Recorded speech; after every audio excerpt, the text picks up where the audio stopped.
Good morning प्यारे बच्चों, मैं अजय कुमार आप सभी को जिला शिक्षा विभाग गोपालगंज के ओर से स्वागत करता हूं। आज का हमारा टॉपिक रहेगा नर्नेस समीकरण पढ़ेंगे हम लोग। किसी सेल का ईएमएफ क्या होता है, विद्युत वाहक बल, ये समझेंगे। और इसके साथ ही उसके पहले हम लोग पढ़ेंगे अपचयन विभव, मानक अपचयन विभव किसे कहते हैं ये समझेंगे हम लोग। इससे रिलेटेड ऑब्जेक्टिव सवाल पूछा जाता है। ऑक्सीडाइजिंग एजेंट किसे कहते हैं, रिड्यूसिंग एजेंट कैसे पहचानेंगे, ये सारी टर्म जो है यहाँ पे आज का विषय रहेगा। मेनली रहेगा नर्नेस समीकरण और सेल का विद्युत वाहक बल। सबसे पहले आता है स्टैंडर्ड रिड्यूसिंग पोटेंशियल, जिसको हम बोलते हैं मानक अपचयन विभव, और एक होता है मानक ऑक्सीकरण विभव। ठीक है ना। इसके पहले हम आपको चर्चा कर चुके हैं कि ऑक्सीकरण का मतलब क्या होता है और अपचयन का मतलब क्या होता है। कई तरीका से बताया जाता है, जिसमें हम आपको कई तरीका से बताए थे। एक होता है कि अगर ऑक्सीकरण का हिंदी में ऑक्सीकरण कहते हैं, इंग्लिश में ऑक्सीडेशन कहते हैं। इसका कई मतलब होता है। पहले पहले क्लास में हमने आपको ये बताया था कि यदि कोई इलेक्ट्रॉन को लॉस कर रहा है, अपने में से इलेक्ट्रॉन हटा रहा है, तो इस घटना को कहा जाएगा ऑक्सीकरण कहा जाएगा। तो ऑक्सीकरण का मतलब होता है इलेक्ट्रॉन खो देना। ठीक है ना। और इसके बाद जो होता है वो होता है change in oxidation number, change in oxidation state या ऑक्सीडेशन नंबर। इसका क्या मतलब होता है, ये भी अभी काम का है। ये भी आप समझिए कि अगर कोई एटम है जिस पर पहले कोई चार्ज रहा होगा, है ना, चेंज का मतलब इंक्रीज हो जाएगा। यहाँ पर चेंज से अच्छा होगा, यहाँ पर इंक्रीज लिख दीजिएगा, बढ़ते हुए। ठीक है ना। चेंज से अच्छा होगा इंक्रीज करना। ठीक है ना। तो इंक्रीज का मतलब क्या होता है, बढ़ जाना। ठीक है ना, बढ़ जाना होता है। तो इंक्रीज का मतलब, जैसे मान लीजिए यहाँ सोडियम है, सोडियम पर अभी कोई चार्ज नहीं है, तो कितना माना जाएगा, 0 माना जाएगा। और अब कुछ देर के बाद ये अपना एक इलेक्ट्रॉन खो देगा, तो इस पर प्लस चार्ज आएगा। जितने इलेक्ट्रॉन खोता है या हटाता है उतना प्लस चार्ज आता है, तो एक प्लस चार्ज आ जाएगा यहाँ पर। तो आप देख सकते हैं कि पहले 0 था, अब कितना हो गया, +1 हो गया। तो चार्ज अगर बढ़ रहा है, उसके ऊपर का ऑक्सीकरण अवस्था कहते हैं। नॉर्मली आप चार्ज ही समझिए। तो 0 से +1 बढ़ गया, चार्ज बढ़ जाएगा, तो इसे हम कहते हैं क्या, ऑक्सीडेशन कहते हैं। सिमिलरली ऐसे ही रिडक्शन के बारे में बताया गया था कि कोई एटम अगर इलेक्ट्रॉन ग्रहण कर रहा है तो उसे अपचयन कहते हैं, रिडक्शन कहते हैं। उसी तरीका से अगर इस चार्ज की बात करें तो वहां डिक्रीज हो जाएगा। क्या हो जाएगा, डिक्रीज हो जाएगा। डिक्रीज का मतलब घट जाएगा। तो रिडक्शन की अगर कहानी कहें तो रिडक्शन का मतलब अपचयन होता है। अपचयन में क्या होता है, या तो इलेक्ट्रॉन क्या किया जाएगा, जोड़ा जाएगा, यानी उसमें इलेक्ट्रॉन दिया जाएगा, ग्रहण करेगा, या दूसरा जो होगा उसका जो ऑक्सीडेशन स्टेट होगा वो क्या हो जाएगा, घट जाएगा, यानी चार्ज उसका क्या होगा, घटेगा। कैसे घटेगा, जैसे हम देखिए बता रहे हैं। जैसे मान लीजिए कि कोई एटम है, जैसे मान लीजिए क्लोरीन है। ठीक है। अभी इस पे कोई चार्ज नहीं है, तो हम इसमें एक इलेक्ट्रॉन जोड़ेंगे। एक इलेक्ट्रॉन अगर जोड़ देंगे तो इस पर चार्ज जो होगा एक माइनस आएगा। ये आप पढ़े हैं, जानते हैं कि इलेक्ट्रॉन जोड़ने पर माइनस चार्ज आता है और इलेक्ट्रॉन हटाने पर प्लस चार्ज आता है। तो आप देख सकते हैं पहले कितना था चार्ज, 0 था, अब कितना हो गया, -1। 0 से -1 घट रहा है, तो इस रिएक्शन को कहा जाएगा रिडक्शन। तो ऑक्सीकरण और रिडक्शन आपने समझा था पहले भी, आज चार्ज से रिलेटेड समझा दिए। ठीक है ना। अब आता है कि कोई भी एटम जो होते हैं, धातु अधातु जो भी, वो कुछ ऐसे होते हैं जो इलेक्ट्रॉन खोना चाहते हैं यानी हटाना चाहते हैं, और कुछ होते हैं जो इलेक्ट्रॉन ग्रहण करना चाहते हैं, एक्सेप्ट करना चाहते हैं। ठीक है ना। खास करके धातु जो होते हैं ज्यादातर वो इलेक्ट्रॉन त्यागते हैं, इलेक्ट्रॉन बाहर निकालते हैं, और अधातु जो होते हैं वो इलेक्ट्रॉन क्या करते हैं, ग्रहण करते हैं। तो कुछ एटम इलेक्ट्रॉन त्यागेंगे और कुछ एटम इलेक्ट्रॉन ग्रहण करेंगे, जिसको हम धातु बोल रहे हैं। वो अक्सर अक्सर ठोस अवस्था में होता है, इलेक्ट्रोड बनाते हैं, रॉड होता है इलेक्ट्रोड, उसमें से इलेक्ट्रॉन निकलेगा या इलेक्ट्रॉन जाकर उस पर जमा होगा। तो इसकी माप होती है, इसको मापने का तरीका होता है, तो उसी को कहा जाता है और पोटेंशियल कहते हैं। ठीक है ना। तो अपचयन का मतलब हमने अभी अभी समझा, अपचयन का मतलब ऑक्सीडेशन स्टेट घट जाएगा या इलेक्ट्रॉन उसमें क्या किया जाएगा, जोड़ा जाएगा। तो कोई भी एटम कितना इलेक्ट्रॉन जोड़ लेगा अपने में, उसकी माप को हम कहेंगे रिडक्शन पोटेंशियल या अपचयन विभव। और अगर तापमान, सांद्रता ये सब स्टैंडर्ड फॉर्म में रखें, याद रखिएगा जब भी मानक लगेगा तो उसमें तापमान 25 डिग्री सेल्सियस कहिएगा या केल्विन में 298 केल्विन कहिएगा, और वायुमंडलीय दाब 1 वायुमंडलीय हो और उसकी सांद्रता 1 मोलरता हो। ये मोलरता का एम मतलब मोलरता होता है, जो फर्स्ट चैप्टर में हमने पढ़ा था। तो जब हम किसी इलेक्ट्रोड के बारे में ये सब कंडीशन रखकर और तब देखते हैं कि वो कितने इलेक्ट्रॉन ग्रहण कर रहा है, उसी को हम कहते हैं क्या, मानक अपचयन विभव। और इसी में अगर इलेक्ट्रॉन त्यागने की बात हो जाएगी तो यहां पर हम लिखेंगे ऑक्सीकरण। दोनों सेम होता है, बस माइनस प्लस का अंतर होता है, केवल माइनस प्लस का अंतर होता है। जितना ऑक्सीकरण अवस्था होता है, जितना ऑक्सीडेशन पोटेंशियल होता है, उतना ही रिडक्शन पोटेंशियल होता है, बस माइनस का अंतर हो जाता है। तो आईयूपीएसी ने डिसाइड किया कि जितने भी हम इलेक्ट्रोड बनाएंगे उनका केवल एक ही चीज मापा जाएगा, और वो मापा जाएगा जिसका नाम होगा क्या, मानक अपचयन विभव। तो आज के बाद जितने भी इस चैप्टर में जो भी पढ़ेंगे, जो भी धातु अधातु जो भी इलेक्ट्रोड के पढ़ेंगे, उसमें केवल एक ही चीज चर्चा होगा, स्टैंडर्ड रिडक्शन पोटेंशियल, है ना। इसका स्टैंडर्ड रिडक्शन पोटेंशियल को हम लोग क्या चीज से लिखेंगे, तो ई ऊपर में 0 लगा देंगे, यहाँ पर रेड लिख देंगे, है ना। ऊपर 0 का मतलब मानक होता है, ठीक है ना। तो बाकी जैसे मान लीजिए हम सोडियम की बात करते हैं, सोडियम चाहे इलेक्ट्रॉन ग्रहण करे चाहे इलेक्ट्रॉन त्यागे, इससे कोई लेना देना नहीं है। हम सीधे पूछेंगे कि सोडियम का स्टैंडर्ड रिडक्शन पोटेंशियल कितना होता है, ठीक है। हमें ये नहीं देखना है कि ये इलेक्ट्रॉन त्याग रहा है कि ये इलेक्ट्रॉन ग्रहण कर रहा है, हम सीधे पूछेंगे कि सोडियम का मानक अपचयन विभव कितना होता है। इसकी ऑक्सीकरण नहीं पूछेंगे, क्यों, क्योंकि दोनों का वैल्यू सेम होता है, हमने बताया, बस माइनस लगा दीजिएगा तो आपको वो वैल्यू आ जाएगा, ठीक है ना। इसका लिस्ट है, आप देख लीजिए। इस तरीका से अलग अलग धातुओं का इलेक्ट्रोड बनाया जाता है और चेक किया जाता है कितना कितना होता है। जैसे देखिए लिथियम है, तो लिथियम में एक इलेक्ट्रॉन जोड़ेंगे, ठीक है ना, इसमें से एक इलेक्ट्रॉन जोड़ेंगे, लिथियम प्लस है, लिथियम माइनस 0 हो जाएगा। इसकी जो आपका स्टैंडर्ड रिडक्शन पोटेंशियल का वैल्यू दिया है, ये आपका जो वैल्यू दिया है ये है स्टैंडर्ड रिडक्शन पोटेंशियल। कितना दिया हुआ है, तो लिथियम के केस में दिया है -3.05 वोल्ट होता है, ठीक है ना। याद नहीं करना है, बस देखिए समझिए कैसे लिखा जा रहा है। तो लिथियम का स्टैंडर्ड रिडक्शन पोटेंशियल का वैल्यू कितना है, -3.05 वोल्ट है। अगर हम आपसे पूछते कि लिथियम का ऑक्सीडेशन पोटेंशियल कितना होगा, ऑक्सीडेशन पोटेंशियल, तो जो माइनस है उसको प्लस में लिख दीजिए, और अगर प्लस है तो माइनस में लिख दीजिए। तो ये माइनस है तो क्या चीज में लिख देंगे, प्लस में इतना ही लिख देंगे बस।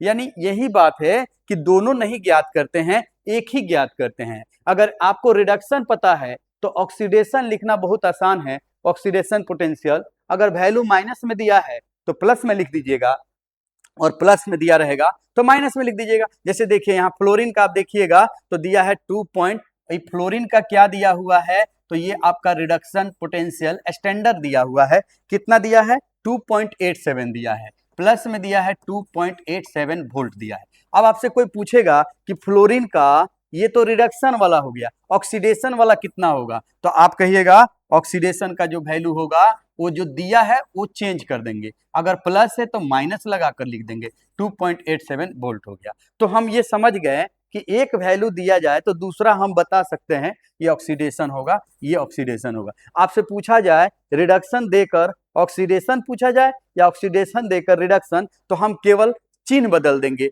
माइनस है तो प्लस लिख देंगे, प्लस है तो माइनस। तो आप सोच के बताइए क्या ये दोनों याद करना जरूरी है, ये दोनों याद करना जरूरी है, कहिएगा नहीं सर हम एक याद कर लेंगे तो दूसरा अपने आप लिख देंगे, दूसरा लिख देंगे। तो कौन सा याद करें, तो आईयूपीएसी केमिस्ट्री का जो बोर्ड है उसने डिसाइड किया कि आप रिडक्शन वाला याद कीजिए, ऑक्सीडेशन वाला नहीं याद कीजिए। वही हमने थोड़ा देर पहले बताया था कि इसमें केवल अपचयन वाला यानी रिडक्शन वाला ही चर्चा किया जाएगा, ऑक्सीडेशन वाला नहीं किया जाएगा, क्योंकि ऑक्सीडेशन वाला वैल्यू पता है। अब अगर आप ध्यान से देखिएगा तो ऊपर से जब नीचे आते हैं, देखिए ऊपर सबसे लिथियम है और सबसे नीचे फ्लोरीन है, ठीक है ना। और ये जो वैल्यू दिया है इसका नाम है मानक अपचयन विभव, यही मिलेगा हमेशा, ऑक्सीकरण नहीं मिलेगा, हमेशा अपचयन विभव मिलेगा। जैसे जैसे नीचे की ओर आ रहे हैं तो ये बढ़ रहा है, देखिए ये बढ़ते बढ़ते देखिए प्लस होते होते होते होते सबसे आखिरी में कौन है, फ्लोरीन है। तो फ्लोरीन का ऑक्सीकरण विभव कितना होता है, कोई पूछेगा तो अपचयन विभव कितना होता है, तो यहाँ याद नहीं करना है, बस ये दिया रहेगा, आपको देख लेना है। ये प्लस में दिया है, कितना दिया है, 2.87 वोल्ट होता है इसका मात्रक, इतना दिया है। और लिथियम का कितना दिया है, तो लिथियम का हमने अभी लिखा था यहाँ पर, लिथियम का कितना दिया हुआ है यहाँ पर, तो यहाँ पर देखिए माइनस में दिया है, कितना दिया है, माइनस में दिया है आपका,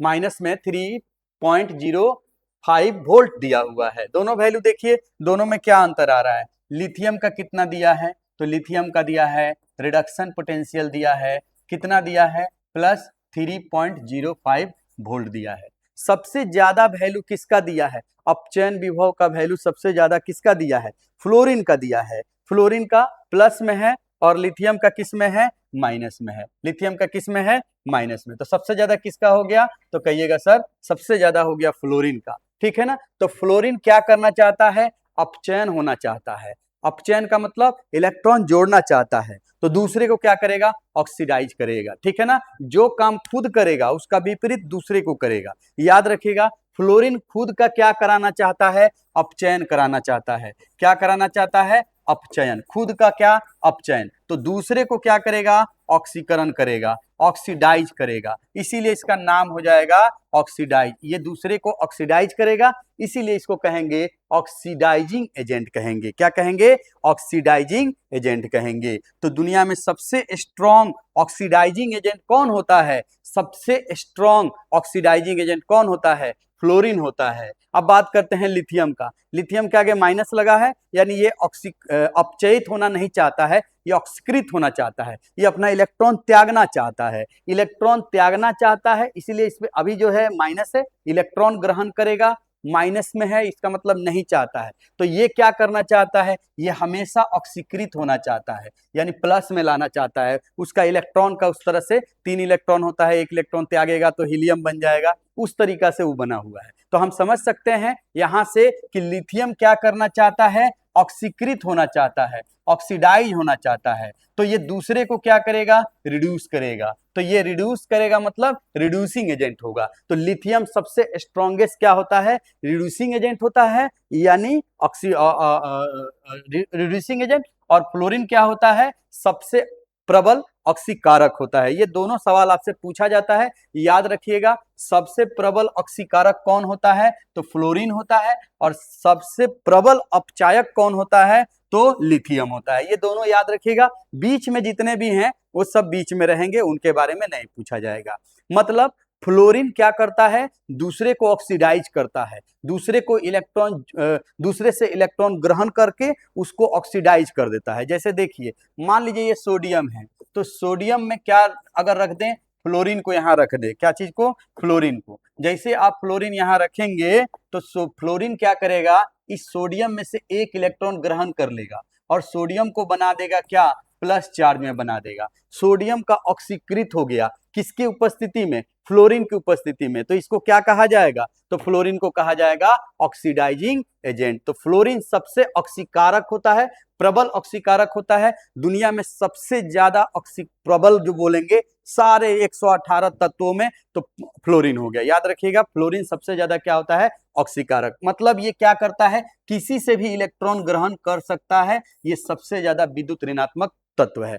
अब बात करते हैं लिथियम का। लिथियम क्या करता है, तो ये सबसे प्रबल अपचायक है। अपचायक का क्या मतलब होता है, तो ये जैसे मान लीजिए यहाँ पर ब्रोमीन है, ब्रोमीन के साथ हम लिथियम का क्या करेंगे, रिएक्शन कराएंगे। तो लिथियम क्या करता है ना, अपना एक इलेक्ट्रॉन इसको दे देता है और देकर बन जाएगा Li प्लस और ब्रोमीन माइनस बनेगा। इस तरीके से लिथियम क्या करता है, अपना एक इलेक्ट्रॉन सबसे पहले त्याग देता है। जितने भी तत्व है उन सभी में सबसे तेजी से इलेक्ट्रॉन त्यागने का काम कौन करता है, लिथियम करता है, सभी में 118 तत्वों में। इसीलिए कहा जाता है कि सबसे प्रबल क्या होता है, अपचायक। इतनी सारी बातों में बस 2 बातें याद रखिएगा, ये आपको कई बार ऑब्जेक्टिव में पूछा जाता है।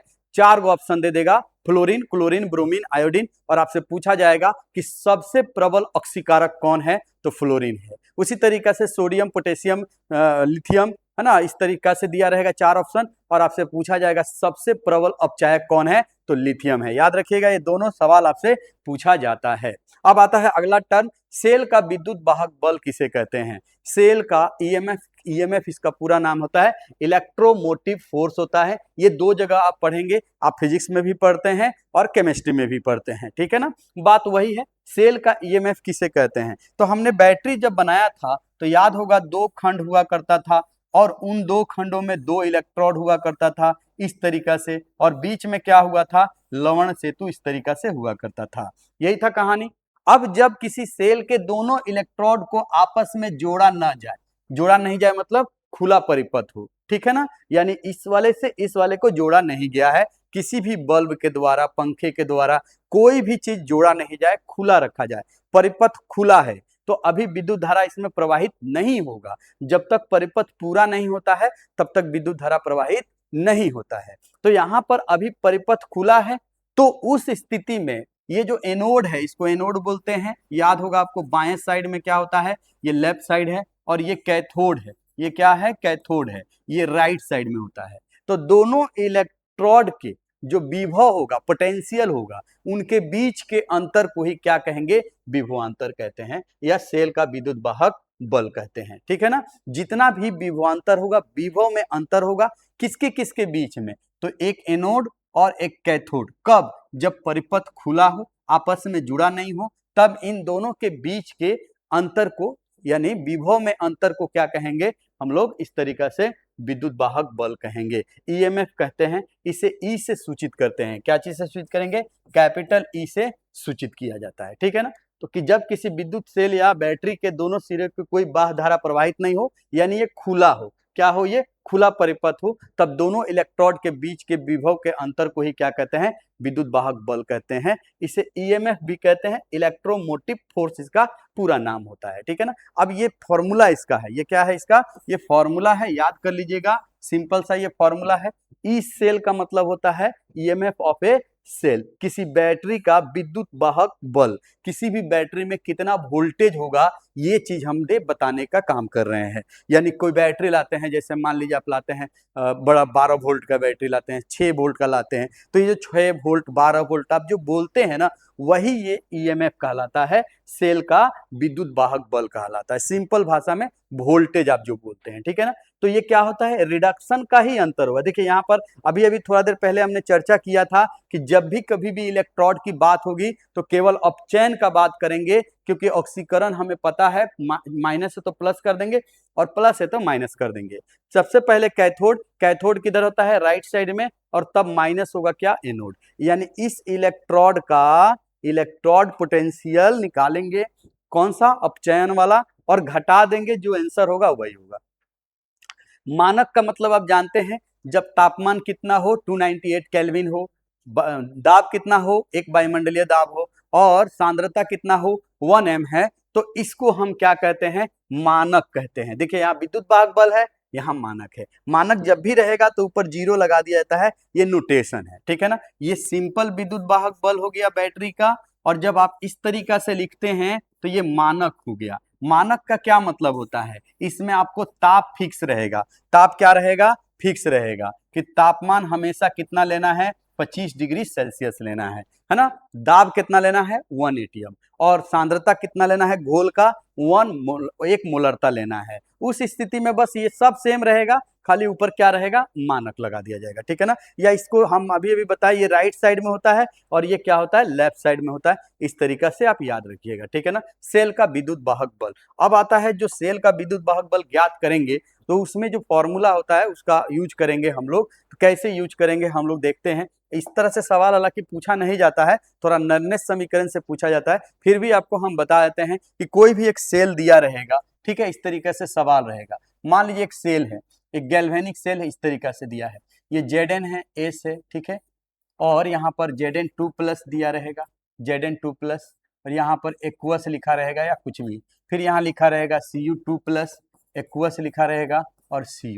ठीक है, ये सेल है, ठीक है। कहेगा यदि यदि ठीक है, E0 दिया रहेगा, ठीक है ना, किसका दिया रहेगा, Zn से Zn2 प्लस, ये लिखने का तरीका है, ठीक है, 0.76 वोल्ट दिया है, और आपको दिया रहेगा, ठीक है, E0 Cu2 प्लस से Cu, ठीक है, ये वैल्यू दिया रहेगा आपका, कितना दिया रहेगा, ये दिया रहेगा मान लीजिए 0.34 वोल्ट दिया है, इस तरीके से, ठीक है। और तब आपसे पूछा जाएगा कि इसका सेल का स्टैंडर्ड ईएमएफ बताइए, ईएमएफ बताइए, स्टैंडर्ड ईएमएफ बताइए कितना होगा, मानक विद्युत वाहक बल कितना होगा, इस तरीका से पूछेगा तो कैसे बनाएंगे। हमने अभी अभी बताया है कि मानक विद्युत वाहक बल जब भी निकालते हैं तो सबसे पहले किधर का लिखिएगा, राइट का, और तब किसका लिखिएगा, लेफ्ट का। इसमें राइट और लेफ्ट आपको आसानी से समझ में आ रहा होगा कि राइट और लेफ्ट कौन सा है, ये राइट साइड है और ये क्या है, लेफ्ट साइड है। तो सबसे पहले कौन सा लिखेंगे, इसको लिखेंगे, ठीक है ना, इसका वैल्यू लिखेंगे, ठीक है, ये वाला वैल्यू पहले लिखाएगा, बाद में ये लिखाएगा। तो सबसे पहले क्या करेंगे, राइट वाला वैल्यू लिखेंगे। राइट में कौन है, कॉपर से कॉपर 2 प्लस जा रहा है, रिडक्शन पोटेंशियल का वैल्यू दिया है, कितना दिया है, 0.34 दिया है, तो 0.34 वोल्ट लिख देंगे, 0.34, ठीक है ना। फिर माइनस है तो माइनस लिखेंगे। इसके बाद जिंक का भी दिया रहेगा, जिंक का दिया हुआ है इस तरीका से, कितना दिया है, तो माइनस 0.76 दिया हुआ है। अब इन दोनों को आपस में क्या करेंगे, घटाएंगे, 0.34, ये माइनस और ये माइनस मिलके क्या बनेगा, प्लस बनेगा, 0.76 हो जाएगा। जोड़ेंगे तो 6 और 4 मिलके क्या हो जाएगा, 10, 3 और 7 एक 10 और एक उधर गया है 11 हो जाएगा। 2 अंक के आगे दशमलव है, 2 अंक के आगे लगा देंगे, इतना वोल्ट हो जाएगा। तो इस तरह के बैटरी अगर दिया रहे और उसका पूछा जाए कि इसका बताइए कितना होगा, इसका मानक विद्युत वाहक बल कितना होगा, तो कहिएगा इसका होगा 1.10 वोल्ट होगा। कैसे बनाया हमने, तो इसमें लेफ्ट और राइट का कंसेप्ट लगाकर इस तरीका से बना दीजिएगा, ठीक है ना। कभी भी इस तरह से दिया रहेगा, वैल्यू दिया रहेगा, वो लिख दीजिएगा। हमेशा याद रखिएगा यहाँ पर जब भी देता है वो क्या देता है, अपचयन का ही वैल्यू देता है, ऑक्सीकरण का नहीं देता है। किसका देता है, अपचयन का। और अगर अपचयन का दिया हुआ है तो यहाँ पर हम आपको इस तरीका से लिखा रहेगा, ये जो +2 है ये यहाँ नहीं लिखा रहेगा, ये यहाँ लिखा रहेगा, ठीक है ना। अब देखिए अपचयन हो गया, 2 प्लस से 0 हो रहा है, अपचयन कहलाएगा। 2 प्लस से 0, यहाँ कोई भी चार्ज नहीं है तो कितना है, 0 है, यहाँ पर कितना है, 0, अपचयन हो रहा है, अपचयन का मतलब चार्ज घट रहा है, ठीक है। तो इस तरीका से हम कह सकते हैं कि ये आपका मानक विद्युत वाहक बल निकालने का ये सूत्र हो गया, ठीक है। लेकिन आपको मानक हो ऐसा कोई जरूरी नहीं है। जब आप कोई बैटरी लाते हैं तो उसका तो जरूरी नहीं है कि तापमान हमेशा 25 डिग्री सेल्सियस हो। कमरे का तापमान 25 डिग्री सेल्सियस माना जाता है, तो ऐसा तो होता नहीं है। कभी कभी बैटरी का तापमान घट जाता है ठंडी में और गर्मी में क्या हो जाता है, बढ़ जाता है। दूसरी बात, जो दाब जो है वो लगभग बराबर है। तीसरी, उसकी सांद्रता पर भी निर्भर करता है। तो क्या क्या चीज पर निर्भर किया, ताप पर निर्भर करता है, सांद्रता पर निर्भर करता है और दाब, 3 चीज होता है। अब अगर हम मानक नहीं ले, मानक का मतलब ये फिक्स रहेगा, याद रखिएगा। जब भी ये सॉल्व कीजिएगा ये फॉर्मूला तब लगाइएगा जब ताप कितना हो, 25 डिग्री सेल्सियस हो, यानी 298, और दाब कितना हो, 1 एटीएम का दाब लगे। अभी जो वायुमंडलीय दाब है 1 एटीएम का होगा, ठीक है ना। और इसकी सांद्रता कितना हो, 1 मोलरता हो। तो ये यहाँ तीनों में से जब तीनों फिक्स रहेगा तब ये फॉर्मूला लगेगा। लेकिन यदि तापमान बदल जाए या सांद्रता बदल जाए, खास करके सांद्रता ही बदलेगा, क्योंकि सांद्रता हम क्या करते हैं, जो उसके अंदर बैटरी के अंदर घोल भरते हैं उसकी सांद्रता बदलते रहता है ना। गाढ़ा होगा, बाद में गाढ़ापन खत्म होते जाएगा, ठीक है, पतला होते जाएगा। बैटरी के अंदर देखे होंगे आप, टॉर्च वॉर्च में बैटरी लगा रहता है, उसको निकालिएगा, पुराना हो जाता है तो देखिएगा वो क्या हो जाता है, ढीला ढीला हो जाता है। कागज जो होता है लीकेज भी करता है, उसके अंदर से लिक्विड जैसा आपका विलयन लिक्विज करता है। तो हम कह सकते हैं कि ये फिक्स नहीं हो। जब ये फिक्स नहीं रहेगा, कुछ भी हो जाएगा, उस स्थिति में ये फॉर्मूला हमारा काम नहीं करेगा। तब बैटरी का विद्युत वाहक बल कैसे निकालेंगे, इसके लिए हमें नर्नेस समीकरण सीखना पड़ेगा। क्या नाम है उनका, नर्नेस नाम है, उन्हीं के नाम पर ये बैटरी का विद्युत वाहक बल हम लोग निकालते हैं। ये है फॉर्मूला। जो जहां से आपका इंपॉर्टेंट है। ये फॉर्मूला को समझने के लिए आपको एक टर्म यहाँ दिख रहा होगा, लॉग है। लॉग को समझना पड़ेगा। ये तो आपका विद्युत वाहक बल हो गया, ये मानक विद्युत वाहक बल हो गया, ठीक है ना। ये एन क्या है ये समझाएंगे। एनोड और कैथोड का ये कंसंट्रेशन है, ये इस तरह से ब्रैकेट लिखा हुआ है, इसका मतलब होता है सांद्रता। इसमें जितने भी टर्म हैं ये सब सीखना पड़ेगा बारी बारी से, तब इसकी परिभाषा आपको समझ में आएगा। तो उसको सीखने के लिए सबसे पहले हम लोग सीखते हैं लॉग के बारे में। किसके बारे में? लॉग। ये जो लॉग वाला सवाल है वो यहाँ भी मिलेगा, और इसके बाद वाला जो चैप्टर पढ़ाएंगे रासायनिक बल गतिकी, वहां भी मिलेगा। तो आप दोनों जगह के लिए अच्छा से एक ही बार समझ लीजिए लॉग के बारे में, लॉगरिदम के बारे में कैसे लिखा जाता है, ठीक है ना। एक तो ऐसे लिखा रहेगा, ln करके यहाँ पे कुछ लिखा रहेगा ऐसे, ठीक है ना। पढ़ेंगे इसको ln x, इसका पूरा मतलब होता है इस तरीका से लिखा रहेगा log e और क्या लिखा रहेगा x। यानी जो आपका सवाल होगा उसमें इस तरह का डिजाइन से लिखा रहेगा, ऐसे नहीं लिखा रहेगा। तो पहले इसको समझते हैं कि ये ऐसे क्यों लिखा गया है, या ऐसे इस तरह से क्या मतलब होता है। सबसे पहले ये जो आपको ई दिख रहा है ना, इसको बोलते हैं बेस। क्या बोलते हैं? बेस। और यहाँ पे कोई भी नंबर रहेगा इसको क्या बोलेंगे? पावर। लॉग में दो हो गया, एक हो गया आधार और एक हो गया घात हो गया। यहाँ तक समझ गए? अगर आप समझ गए तो आप बता सकते हैं कि अगर यहाँ पे 2 है और यहाँ पे 3 है तो इसका आधार कितना है, बेस कितना है। बेस मतलब आधार। तो कहिएगा सर इसका आधार 2 है और इसका घात कितना है? 3 है। इसका आधार 2 और घात कितना है? 3 है। क्लियर हो गया? दो ही तरीका से लिखा जाता है नॉर्मली। हम लोग दो तरीका से लिखते हैं। जो आधार होता है या तो ये ई लिखा रहेगा या तो ये 10 लिखा रहेगा। मतलब यहाँ पर जो नंबर है, यहाँ पर या तो आपको ई लिखा हुआ मिलेगा या तो आपको क्या मिलेगा? 10। जब ई रहेगा तो उस स्थिति में ln लिखा रहेगा। क्या लिखा रहेगा? ln। तो आज के बाद समझिएगा, मान लीजिए यहाँ पर k है, ln k है, तो हम आपसे पूछेंगे कि इसको कैसे लिखा जाएगा, तो आप कहिएगा सर ln का मतलब होता है बेस कितना e, और यहाँ पर क्या लिखा रहेगा? k। क्लियर हो गया? ln का मतलब बेस कितना होगा? e। और दूसरा लिखा रहता है, ऐसे लिखा रहता है, lg करके भी लिखा जाता है या log करके लिखा जाता है k, ऐसे इस तरीका से लिखा रहेगा। तो इसका मतलब हो गया इसमें जो बेस होगा वो 10 होगा। क्या होगा? 10। समझ में आ रहा है? यानी ln का मतलब इसमें आधार कितना e रहेगा और log लिखा रहेगा, उसमें बेस कितना हो जाएगा? 10। दो ही आधार वाला पढ़ते हैं हम लोग, या तो e लिखा रहेगा या तो 10 लिखा रहेगा। ई लिखा रहेगा तो उसे ln लिखा रहेगा। जैसे देखिए हमने शुरू में बताया कि किताब में आपको इस तरीका से लिखा हुआ देता है, और इसमें आप समझ गए। अब इन दोनों को आपस में चेंज करने भी आपको आना चाहिए, दोनों को चेंज करने भी आपको आते रहना चाहिए, ठीक है ना। कैसे चेंज करते हैं ये हम समझ लेते हैं, ठीक है ना। कैसे चेंज किया जाता है ये समझिए, ठीक है। जब भी आपको ln लिखा रहे x, इसका मतलब होता है log ई और यहाँ पर x। ये x कुछ भी हो सकता है, कोई नंबर, ये हमेशा फिक्स है। इसको चेंज करना हो किस में, तो आप कहते हैं log 10 बेस 10 में चेंज करेंगे। देखिए ये ई था, इसको हम किस में चेंज किए? 10 में। तो यहाँ पे गुना कीजिएगा 2.303 से, इतना नंबर से गुना कर दीजिएगा इसमें ln में, तो ये चेंज हो जाएगा किस में? 10 वाला बेस में, ठीक है ना। एक बार और मान लीजिए ln 3 दिया है, हम चाहते हैं इसको लिखना log 10 और 3, सब कुछ सेम है, बस ln के जगह पर हम यहाँ पर 10। ये ln का मतलब log क्या होगा? e होगा। तो इसमें कितना से गुना कर दीजिएगा? 2.303। ये दोनों वैल्यू क्या होगा? सेम होगा। अब इसको क्यों चेंज करना है? क्योंकि आपके एनसीईआरटी किताब में जब लास्ट में जाइएगा लॉग दिया रहेगा, तो उसमें जो वैल्यू दिया है ना, उसको जब ढूंढिएगा, हम लोग चौथे नंबर चैप्टर में सीखेंगे कैसे ढूंढा जाता है। तो जब वहां पर जाइएगा ना, तो वो जो किताब में जो वैल्यू दिया है वो बेस ई वाला नहीं दिया है, बेस कौन सा दिया है? 10 वाला दिया है। तो हमें चेंज करना पड़ेगा, हर बार चेंज करना पड़ेगा। जैसे कि हमने आपको बताया कि यहाँ पर आपका जो फॉर्मूला है, इस फॉर्मूला में देखिए क्या दिया हुआ है? ln दिया हुआ है। क्या दिया हुआ है? ln। तो इसे चेंज करना पड़ेगा, किस में चेंज करना पड़ेगा? log 10 और क्या? q के बारे में। तो ये पहली टर्म आपने समझा कि log को कैसे चेंज किया जाएगा, और log का वैल्यू अलग अलग होता है, जो आप इस तरीका से देख सकते हैं। इसमें कुछ ही इंपॉर्टेंट है जो याद रखिएगा। log कभी भी क्या होगा?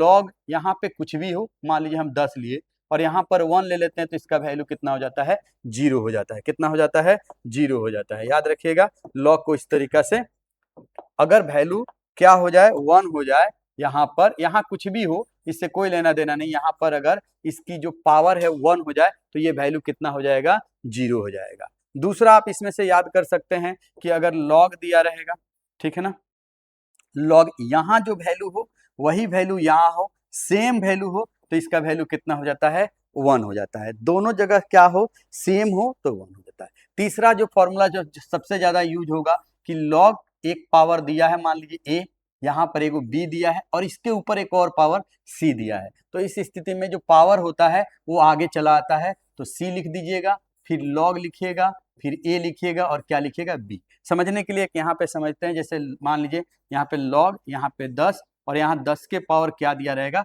3। इसका वैल्यू कैसे लिखेंगे, तो कहिएगा ये जो 3 है ना ये सामने लिख दीजिए, तो 3 लिख देंगे और फिर क्या बचेगा, लॉग यहाँ 10 और यहाँ 10। अभी अभी हमने बताया कि जब दोनों वैल्यू सेम हो तो उसका वैल्यू कितना होता है, 1। तो ये जो पूरा वैल्यू है, ये वाला वैल्यू ये कट कर कितना हो जाएगा, 1 हो जाएगा, और गुना में 3 है तो इसका वैल्यू कितना आ जाएगा, 3। ये जो सबसे जरूरत इस चैप्टर में होगा वो यही 3-4 फॉर्मूला का यूज होगा। आगे चलकर ये सब फॉर्मूला माइनस प्लस वाला भी जरूरत पड़ेगा तो आगे सिखाते रहेंगे। और लॉग का वैल्यू 10 के टर्म में ये होता है, जो सवाल में भी दिया रहता है कभी कभी कि log 2 का वैल्यू कितना होता है, log 10 2 ये दिया रहेगा। तो आपके किताब में जब सवाल क्वेश्चन में पूछा जाएगा ना तो वहां ये वैल्यू लिख कर दिया रहता है कि 0.3010 यूज कीजिएगा, ऐसा करके दिया रहता है। तो इसको याद करने की कोई जरूरत नहीं है, बस फॉर्मूला याद कर लीजिएगा। क्या क्या हमने फॉर्मूला बता दिया, याद रखिएगा कि लॉग में अगर क्या हो, दोनों घात और आधार दोनों क्या हो, सेम हो जाए। जैसे मान लीजिए यहाँ पर 2 है, यहाँ पर 2 है तो इसका वैल्यू क्या होगा, 1 हो जाएगा। और अगर लॉग यहाँ कुछ भी लिखा हो और यहाँ पर अगर 1 है तो इसका वैल्यू क्या हो जाएगा, 0 हो जाएगा। तीसरा क्या बताया कि एक पावर का दूसरा पावर अगर लिखा रहे, जैसे मान लीजिए यहाँ पर x है, यहाँ पर m है और उसके पावर में n है, तो हमेशा याद रखिए ये पावर सामने चला जाएगा n, और तब जो वैल्यू रहेगा वो लिख दीजिएगा x और m। ये 3 फॉर्मूला है जो ज्यादातर इस चैप्टर में आपका यूज होगा और इसी से हम लोग सवाल बनाएंगे। दूसरा टर्म क्या है वो समझते हैं। इसमें जो जो टर्म है वो आपको समझा रहे हैं, किसमें, तो नर्नेस समीकरण में जो जो टर्म है उसके बारे में हम समझा रहे हैं, ठीक है ना। ये ई सेल हो गया, किसी भी तापमान पर किसी बैटरी का विद्युत वाहक बल हो गया, ठीक है ना। ये मानक हो गया, ये सवाल में जब भी पूछेगा दिया रहेगा, ठीक है ना। ये वाला वैल्यू यहाँ पर एन क्या है वो आप पहले भी पढ़े थे, जितने चार्जों का आपस में क्या होता है, आदान प्रदान होता है, उसी को कहा जाता है एन, ठीक है ना। एफ का मतलब बता चुके हैं, फेराडे होता है चार्ज का सबसे बड़ा यूनिट, जिसमें होता है 96,500 कूलम होता है। तो ये वाला वैल्यू कांस्टेंट हो गया, 96,500 कूलम हो गया, ठीक है ना, ये हो गया।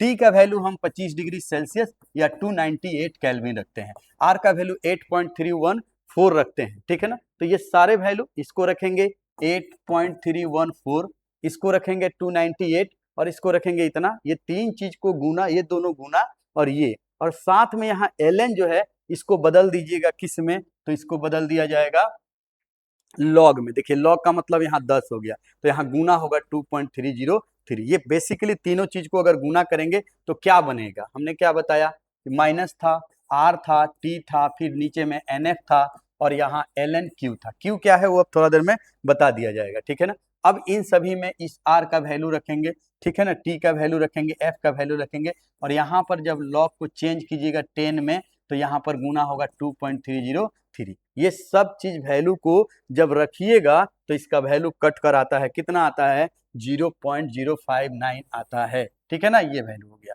यहाँ पर log 10 हो गया। ये n का मतलब बता देते हैं, इलेक्ट्रॉन का आदान प्रदान होता है, तो ये कांस्टेंट वैल्यू हो गया। नर्नेस समीकरण जब भी लिखिएगा उसमें ई सेल किसी भी तापमान पर किसी बैटरी का वोल्टेज, ये मानक हो गया 0.0591 बाई एन हो गया। एन क्या है समझाते हैं, लॉग, और यहाँ पर जो टर्म दिया है ये दो चीजों को समझना जरूरी है। तो समझते हैं बारी बारी से कैसे एन का। तो जैसे देखिए मान लीजिए जेड एन है, ये एस है, ठीक है ना, और ये दिया रहेगा आपको सी यू दिया रहेगा 2+, ये एक्वस लिखा रहेगा, इस तरह से रहेगा समीकरण आपको मिलेगा जेड एन 2+ एक्वस और प्लस क्या लिखा रहेगा सी यू एस। तो इस तरीका से जब समीकरण मिलेगा तो इसमें जो चार्ज है ऊपर में देखिए ये 2+ है, यहाँ कितना है 2 प्लस है। इन दोनों को देखिए ध्यान से, कितने के इलेक्ट्रॉन का ट्रांसफर हो रहा है, 2 का बोलेंगे, है ना। इन दोनों का एलसीएम लीजिएगा, जो भी चार्ज दिखेगा उसका क्या लीजिएगा, एलसीएम ले लीजिएगा। जो एलसीएम लीजिएगा वही इसका एन का वैल्यू होगा, तो एन बराबर कितना हो जाएगा, 2 हो जाएगा।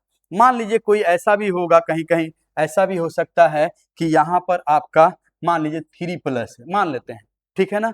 तब क्या हो जाएगा उस स्थिति में, ये 3 हो जाएगा, ये 2 हो जाएगा, इसका एलसीएम लीजिएगा तो कितना आ जाएगा, 6 आ जाएगा। कितना आ जाएगा, 6। एलसीएम ले लीजिएगा, वही एन यहाँ पर लिख देना है, ठीक है। जो चार्ज दिखेगा उसका एलसीएम आप कर लीजिएगा। अब बात करते हैं एनोड और कैथोड का, ये जो सांद्रता है इसके बारे में चेक करते हैं, ठीक है ना।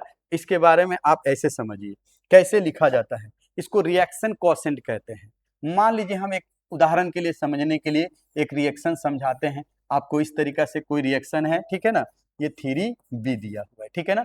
इसको बोलते हैं स्टोइकियोमेट्रिक कोएफिशिएंट, गुणांक होता है ये, ठीक है ना। और ये हो गया गुणांक, ठीक है ना, ठीक है, ये गुणांक हो गया, ये अभिकारक हो गया, रिएक्टेंट हो गया, और इसको बोलते हैं उत्पाद यानी प्रोडक्ट हो गया, ठीक है ना। तो जब रिएक्शन कोएफिशिएंट लिखते हैं ना, इसको कैसे लिखा जाता है, तो सबसे पहले इस तरह से बट्टा का चिन्ह दीजिएगा, ऊपर में प्रोडक्ट का कंसंट्रेशन, प्रोडक्ट मतलब होता है जो उत्पाद बनेगा वो, ठीक है। और यहाँ जो नंबर रहेगा स्टोइकियोमेट्री, वो पावर में चला जाएगा, ठीक है ना। उसके बाद बट्टा में किसका लिखेगा, रिएक्टेंट का, एरो के पहले जो लिखा रहेगा उसका कंसंट्रेशन यानी सांद्रता, और जो ये नंबर रहेगा वो कहाँ हो जाएगा, पावर में हो जाएगा। अब इसकी सांद्रता आपको सवाल में मिलेगा, इसकी सांद्रता आपको दिया रहेगा, बस ये नंबर याद रखिए, ये नंबर इस तरीका से यहाँ पर ऊपर पावर में चला जाता है, ठीक है ना। यहाँ तक समझ गए। इसी चीज को यहाँ पर लिखा है एनोड और कैथोड करके लिखा हुआ था, ठीक है ना। अब इसके आगे हम लोग समझते हैं कि क्या हम कह रहे थे। ये वाला जो है ये एनोड और कैथोड का ये सांद्रता है, इसको बोलते हैं रिएक्शन कोएफिशिएंट बोलते हैं। थोड़ा देर पहले आपने देखा था, रिएक्शन कोएफिशिएंट के नाम से इसको जाना जाता है। ये जो क्यू है इसको बोलते हैं अभिकारक प्रतिफल के नाम से जाना जाता है। किस नाम से, आयनों की सांद्रता का अनुपात है, रिएक्शन कोएफिशिएंट के नाम से जानते हैं। कैसे निकालते हैं हमने आपको बताया, उत्पाद का पहले लिखेगा, बाद में किसका लिखेगा, रिएक्टेंट का। अब ये सारी चीजों को हमने बता दिया। अब एक एग्जांपल से समझते हैं कि क्या हम कह रहे थे। देखिए मान लीजिए कोई सेल दिया है, ये बार बार इसी का यूज करते हैं। इस तरीका से कोई सेल दिया है, ठीक है ना, यहाँ पर लिखा है Zn, ठीक है, 2+, और यहाँ लिखा है 0.10 m लिखा है, ठीक है। अब ये आ गया सांद्रता से रिलेटेड, ठीक है। इसी तरीका का सवाल रहेगा, मान लीजिए ये दिया रहेगा आपका 0.01 m, और तब लिखा रहेगा Cu सॉलिड लिखा रहेगा, ठीक है। इस तरीका से लिखा रहेगा, और साथ में आपको दिया रहेगा E0 सेल बराबर दिया रहेगा 3.4 वोल्ट, मान लीजिए, ऐसे समझिए। और अब कुछ जानकारी नहीं दिया रहेगा, और आपसे पूछा जाएगा कि इसका सेल का विद्युत वाहक बल कितना होगा, वो बताइए। अब इसको ज्ञात करने के लिए आपको क्या क्या चीजें चाहिए, ई सेल 0 चाहिए, वो दे दिया है, एन का वैल्यू चाहिए, और एनोड और कैथोड की सांद्रता चाहिए, ठीक है ना। तो सबसे पहले ये वाला टर्म तो मिल गया।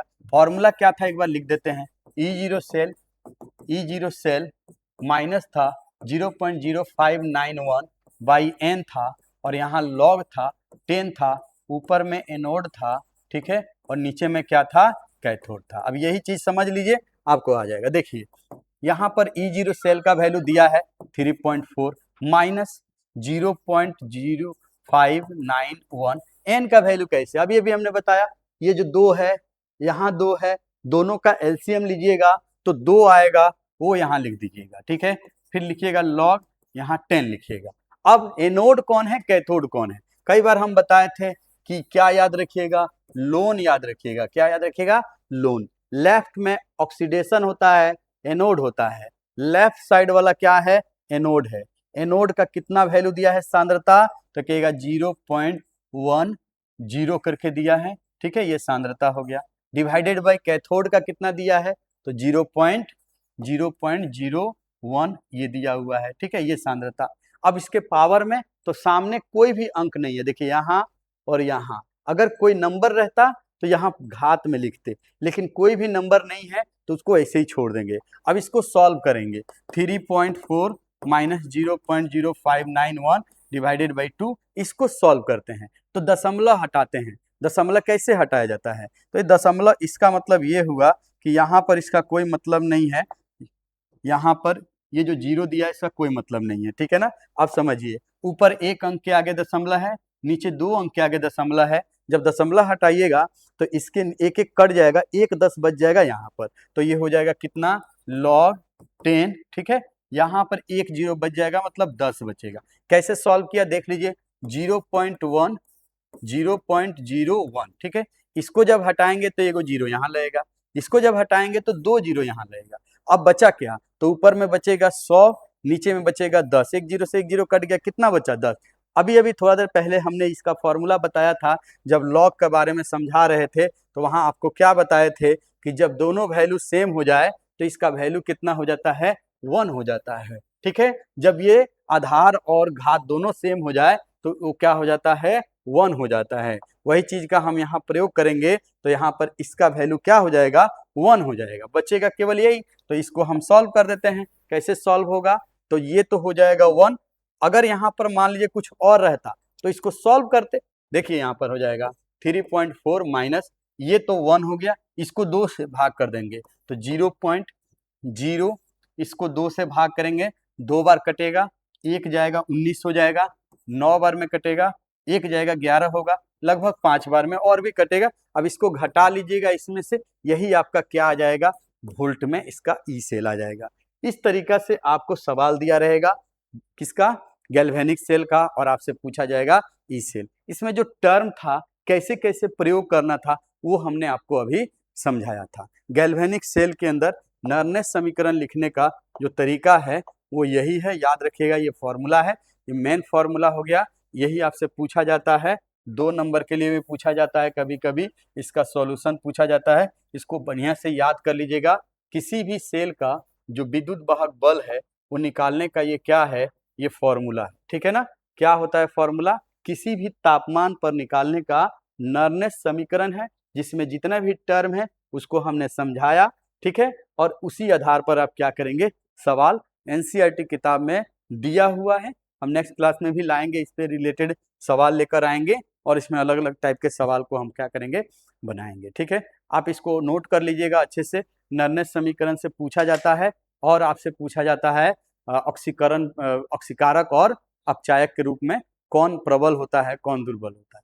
हमने आज नर्नेस समीकरण पढ़ा और मानक अपचयन विभव के बारे में समझाया। नेक्स्ट क्लास में इसी फॉर्मूला को और अलग अलग तरीका से देखेंगे। इसमें रिएक्शन क्वोशेंट के अलावा बैटरी का स्पॉन्टेनियस चेक करेंगे, नॉन स्पॉन्टेनियस कैसे होता है, ये सारी टर्म सीखेंगे।